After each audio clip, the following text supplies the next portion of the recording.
학사승지가 죽었소. 그가 목이 베어 쓰러졌소. 현종은 내관 양협을 보자마자 다급하게 말했습니다. 폐하, 무슨 일이시옵니까? 혹시 안 좋은 꿈이라도 꾸셨습니까? 현종이 그제서야 정신이 듭니다. 꿈이었습니다. 하지만 너무나 실제와 같아 가슴이 계속 쿵쾅 울렸습니다. 현종은 내관 양협이 걱정스러워하는 얼굴을 보면서 다음과 같이 말했습니다. 이복에 어서 친종장군을 불러주게. 내 급히 갈 데가 있으니 말일세. 현종은 지체문과 날랜 병사들을 대동하여 급히 궁을 떠납니다. 남쪽으로 계속해서 말을 달렸습니다. 말을 쉴 틈도 없었습니다. 현종이 정신없이 달려간 곳은 강감찬이 낙향하여 머물고 있던 강씨 가문의 대저택이었습니다. 목적지에 도착하자 궁에서 대동한 병사들이 도열을 하고 현종은 호위를 받으며 들어갔습니다. 현종의 시야에 가장 먼저 눈에 띈 것은 무릎을 꿇고 있는 노인이었습니다. 한눈에 강감찬임을 알아볼 수 있었습니다. 그런데 강감찬 앞엔 커다란 칼을 든 자가 강감찬의 목을 베려는 듯 서 있었습니다. 현종이 꿈에서 본 장면이었습니다. 소스라치게 놀란 현종은 급히 뛰어나가 소리쳤습니다. 학사승지. 칼을 든 자는 현종의 등장에 당황하여 동작을 멈추었습니다. 학사승지, 대체 이게 무슨 일이오? 현종은 강감찬을 일으켜 세웠습니다. 눈을 감고 죽음을 기다리던 강감찬. 현종을 보자 그만 눈시울이 붉어졌습니다. 뜨거운 눈물이 뺨을 적십니다. 폐하. 학사승지, 간밤에 꿈이 불길하고 공의 소식도 궁금하여 이렇게 달려온 참이었소. 강감찬이 화려한 옷을 입은 청년을 폐하라고 칭하자 호족들은 당황했습니다. 어린 황제가 직접 이곳으로 오다니 연유가 궁금했습니다. 강감찬을 처형하려고 칼을 뽑았던 호족 대표는 머리가 희고 비단 옷을 입은 노부인의 눈치를 살폈습니다. 이때 누군가가 커다란 호통 소리를 치며 검을 든 호족 대표에게 달려듭니다. 당장 칼을 거두어라, 아니면 내가 내 놈의 목을 베버리겠다라며 호족 대표를 순식간에 제압합니다. 호족 대표는 땅바닥에 뒹굴었습니다. 호족 대표의 검이 지근거리에 현종을 해할까봐 지체문이 손을 쓴 것이었습니다. 여기가 감히 어느 안전이라고 이러느냐? 나들 폐하께 예를 갖추지 못하겠느냐? 지체문의 사자후가 터지자 호족들은 오금이 저렸습니다.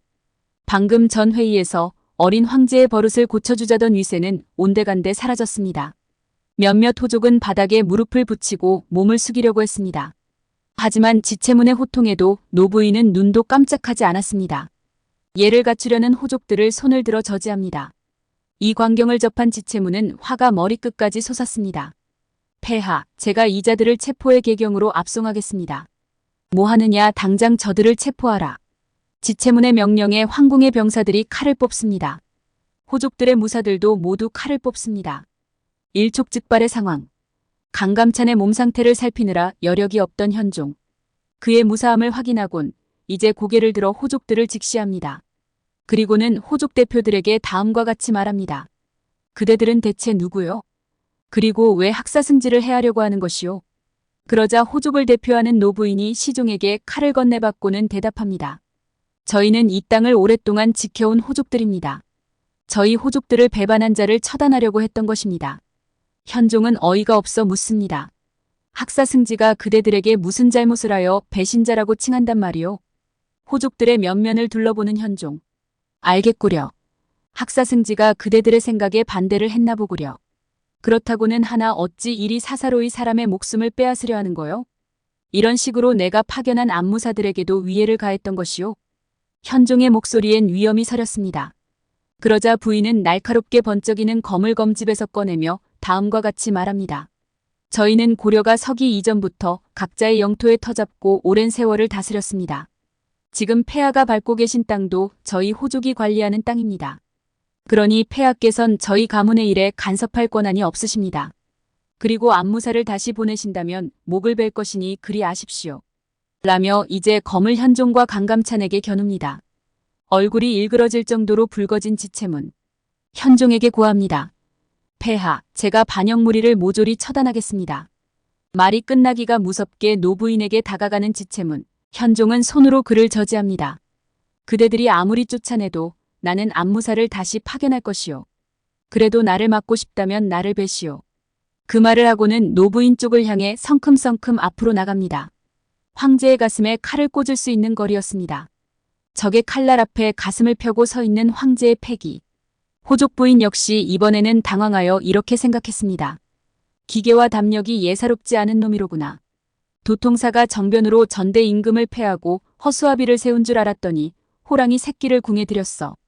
놀란 것은 호족만이 아니었습니다. 강감찬 역시 현종의 담대함에 놀랐습니다.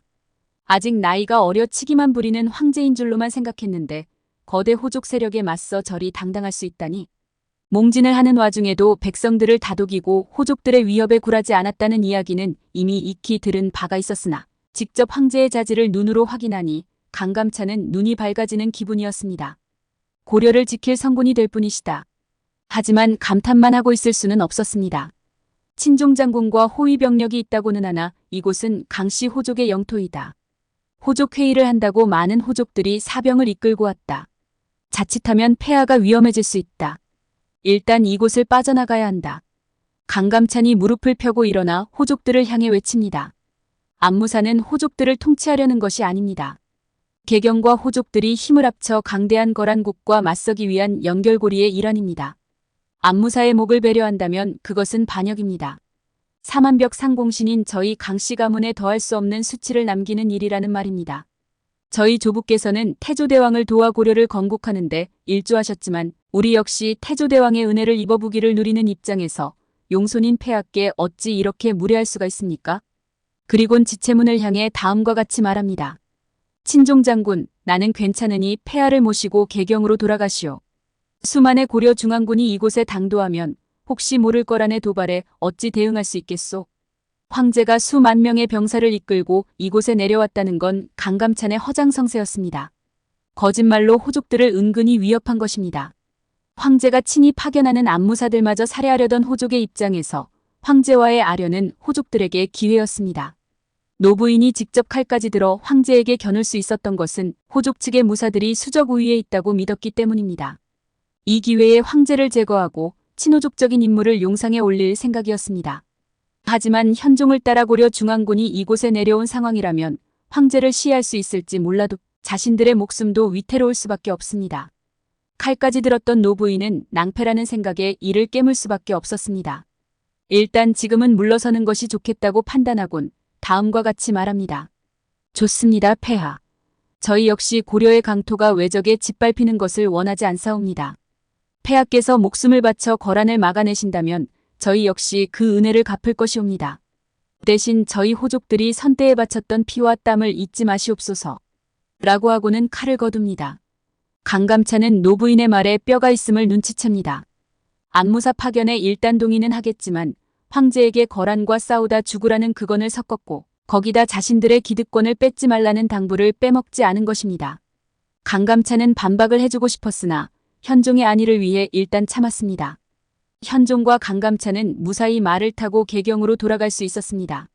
교통사고 이후 오랜만에 해후하게 된 두 사람. 어색한 분위기가 감지됩니다. 강감찬이 현종의 낙마사고에 대해 묻습니다. 폐하, 옥체는 어떠시옵니까? 괜찮소. 갈비뼈를 다치기는 했으나 이렇게 말을 타도 괜찮은 형편이요. 현종은 웃으며 대답합니다. 그리곤 문득 아까 일이 생각나 강감찬에게 농을 던집니다. 나는 지금까지 학사승지가 용맹한 사람인 줄 알았소. 40만 대군 거란 진영에 들어가 거란 황제를 속이고 몇 번의 죽을 고비를 넘긴 사람이요. 근데 나를 보고 그렇게 눈물을 흘리다니 학사승지도 죽음이 두려웠소? 강감찬은 민망해하면서 대답합니다. 아니옵니다. 저는 죽음이 두렵지 않사옵니다. 그런데 왜 우셨소? 폐하를 다시 뵙지 못하고 죽는 것이 원통했습니다. 근데 그때 폐하를 다시 뵙게 되니 눈물이 났던 것입니다. 현종은 강감찬의 말에 미안하면서도 고마움을 느꼈습니다. 부처님이 도와주셨나 보. 두 사람은 개경으로 돌아갑니다. 그리고 이제 거란과의 세 번째 전쟁을 위한 본격적인 준비를 시작하게 됩니다. 지금까지 고려거란 전쟁 스포와 원작, 그리고 역사를 각색한 21화 예고편이었습니다. 시청해주셔서 감사합니다. 구독과 좋아요는 영상 제작에 큰 힘이 됩니다.